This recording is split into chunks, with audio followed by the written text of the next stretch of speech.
Talbot Lago T150 CSS Teardrop Cabriolet by Figoni et Falaschi 1938. There is little doubt that the exuberant French coachwork of the late 1930s precipitated a monumental change in automotive design. Gone were the largely functional forms of the 1920s and early 1930s, as they were replaced by fanciful curves and sensuous lines that ushered in the era of the automobile as art.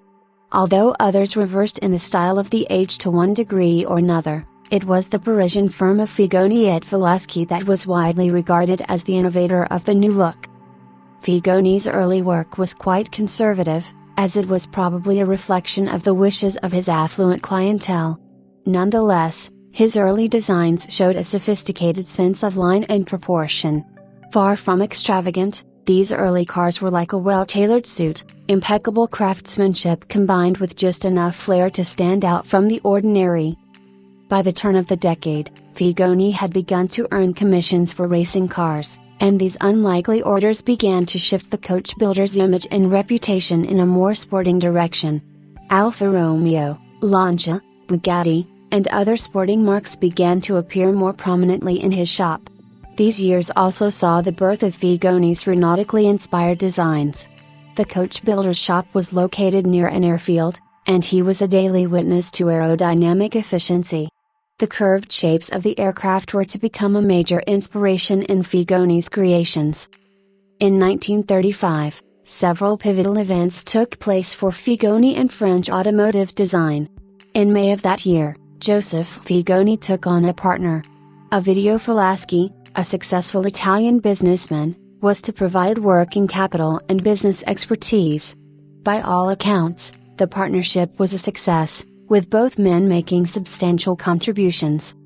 The second event was the development of the Delahaye 135 in 1935 and 1936. The 135 introduced a lower radiator and independent suspension, which not only dramatically improved the car's handling, but also lowered the chassis. These innovations created the canvas upon which Figoni designed the 1936 Paris Auto Show car. It was during the later half of the 1930s that Figoni turned his attention to Talbot Lago, whose mission was to build the finest French cars of the era. Few will disagree that the coach builder's collaboration with that manufacturer achieved this lofty goal. Talbot Lago's reliable, new 140 horsepower engine would provide the basis for a powerful new chassis, and the glory of Talbot Lago's racing record, the firm's entrance placed first, second, third, and fifth at the 1937 French Grand Prix, would provide the perfect image to attract wealthy and powerful new clients to his order book. Talbot's greatest achievement was the T150C chassis.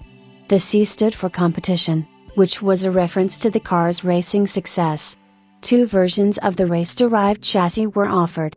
The first of these is designated SS and denoted by a 901 comprising the first three digits of the chassis number. It refers to a 2.65-meter short wheelbase chassis, which was designed for elegant 2- or 3-place coachwork. As the shortest and lightest chassis, it was generally the one used as the basis for the company's racing efforts. When considering the Talbot Lago automotive masterpieces that have been bodied by Figoni and Falaschi, there is no word more appropriate, or more frequently employed, than the term fluid.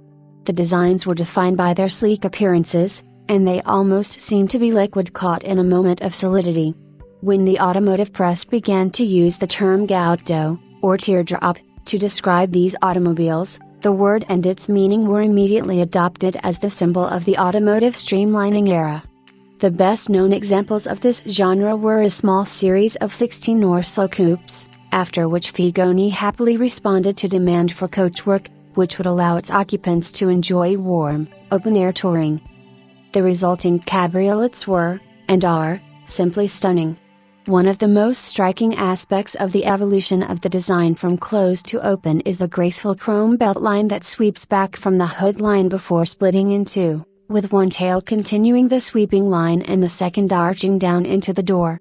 This is a classic Figoni detail, and it is the perfect embellishment. In 1938, Figoni and Falaschi was already setting Paris on fire with beautiful, sumptuous automobiles. According to the Figoni archives, It was in that year that the factory produced the three cabriolets that would come to be seen as the epitome of the teardrop style.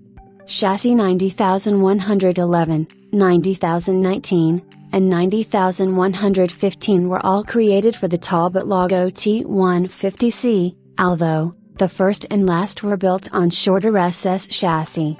Of these two, the example offered here is the only one to retain its original coachwork. In Talbot Lago, Figoni discovered an ideal chassis for his characteristic and charismatic teardrop style. Many modern car authorities still consider Figoni's T150C models to be some of the most beautiful cabriolets ever built. These three automobiles were the only Talbot Lago teardrop cabriolets ever created by Joseph Figoni. The first of the three cabriolets was this car, chassis 90,111 and Figoni factory order number 661. It was a prototype built for display at a Parisian concours, with the intent being to create interest in Figoni's groundbreaking styling. Its Talbot Lago T150 CSS chassis was topped with a body of shimmering ivory and red fenders, and the car easily caught the notice of every concours attendee. Chassis 90,111 was first registered in 1938 by Michael Dazenville, of Lille, a young wool merchant with a successful family business and enough resources to become a serious car collector. By 1941, Dazenville had moved to Paris, taking 90,111 with him and re-registering it with a Paris number. Though the Germans had occupied France, Dazenville maintained his business interests. Reportedly, Dazenville was a double agent who escaped to Brazil in 1944 or 1945, leaving 90,111 behind. Likely confiscated by the French government after the abrupt departure of its former owner, chassis 90,111 was sold to Linofayan, in Paris, in 1952, and it was driven with the same registration numbers American Samoa 90115, which was also owned at the time by Fayan. Reportedly, Fayan found it more convenient to swap license and chassis plates whenever he chose to drive one of the Talbot Lagos, rather than endure a French taxation system that penalized owners of cars with large capacity engines. Fayan later sold 90,111 to George Leroy, of Montvillers, who continued to use it with 90,115's license number, 796CA76. In the mid-1950s, American Wojciech Maszek, of Chicago, purchased 90,111, along with several other Talbot Lagos. This car became an important centerpiece of his 50-car collection. In 1962, he raced it at the de Wilmot Hills Racecourse in the rural Chicago area. This event was organized by the Vintage Sports Car Club of America, and Mr. Maszek won the 5-lap race. Although Mr. Maszek passed away in 1973, it was not until 2006 that the car was put up for sale by his family.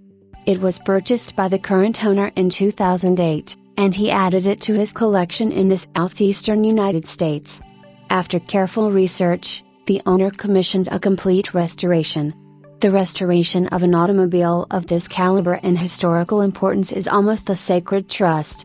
It is important to not only restore the car to new condition mechanically and operationally, but also to ensure that the visual beauty of the original design is carefully restored.